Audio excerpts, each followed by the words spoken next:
भारतीय किसान एकता के कार्यालय में लखविंदर सिंह औलख की अध्यक्षता में मीटिंग हुई, जिसमें सबसे पहले बठिंडा में भगवंत मान सरकार की ओर से किसानों पर हुई लाठीचार्ज की निंदा की गई।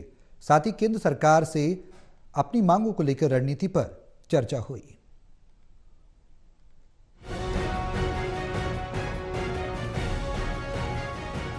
सिरसा में भारतीय किसान एकता के कार्यालय में लखविंदर सिंह औलख की अध्यक्षता में मीटिंग हुई, जिसमें सबसे पहले बठिंडा में भगवंत मान सरकार की ओर से किसानों पर हुई लाठीचार्ज की निंदा की गई। भारतीय किसान एकता के प्रदेश अध्यक्ष लखविंदर सिंह औलख ने बताया कि 13 फरवरी से चल रहा किसान आंदोलन पार्ट 2 को 286 दिन हो चुके हैं। 18 फरवरी के बाद सरकार ने किसानों के साथ कोई वार्ता नहीं की है। मांगों को पूरा करवाने के लिए किसान शंभू, खनौरी और रतनपुर बॉर्डर पर धरनारत हैं।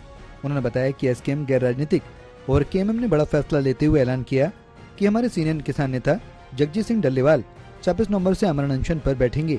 अब देखना यह है कि केंद्र सरकार हमारी मांगों को लागू करती है या किसानों की बलि लेती है, क्योंकि इससे भी बड़ा फैसला लेते हुए ऐलान किया गया है कि अगर सरकार की हठधर्मिता के चलते जगजीत सिंह डल्लेवाल अपने प्राण त्याग देते हैं तो उनका पार्थिव शरीर खनौरी बॉर्डर पर ही रखा जाएगा।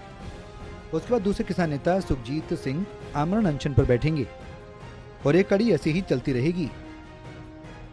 संयुक्त किसान मोर्चा, गैर राजनीतिक और किसान मजदूर मोर्चा दोनों मोर्चे पार्ट 2 किसान आंदोलन चला रहे हैं। 26 नवंबर से हमारे सीनियर किसान नेता सरदार जगजीत सिंह डल्लेवाल आमरण अनशन पर मरण व्रत पर बैठ रहे हैं।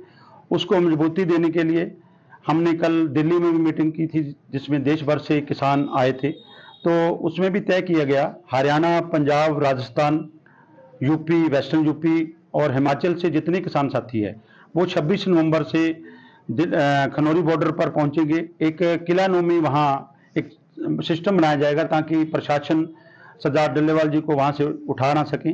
तो जो दूसरे दूर के राज्य हैं, दक्षिण भारत के राज्य हैं, वो 26 तारीख से ही अपने जिला मुख्यालयों में प्रदर्शन करेंगे शांतिमय तरीके से। औलख ने आरोप लगाते हुए कहा कि किसानों को पहले डीएपी और अब यूरिया खाद के लिए परेशान किया जा रहा है। सहकारी आधारों, इफको, रबको, कोऑपरेटिव सोसाइटी सहित प्राइवेट दुकानदार यूरिया खाद के साथ जबरदस्ती नैनो सल्फर या अन्य प्रोडक्ट किसानों को दे रहे हैं। किसानों के साथ लूट बर्दाश्त नहीं की जाएगी।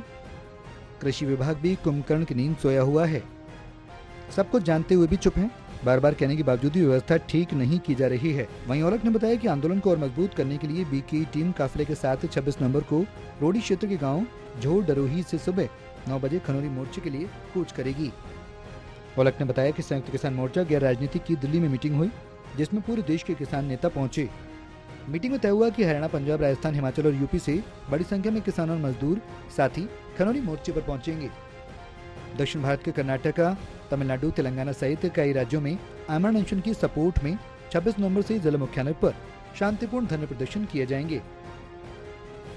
सिरसा से सतनाम सिंह की रिपोर्ट।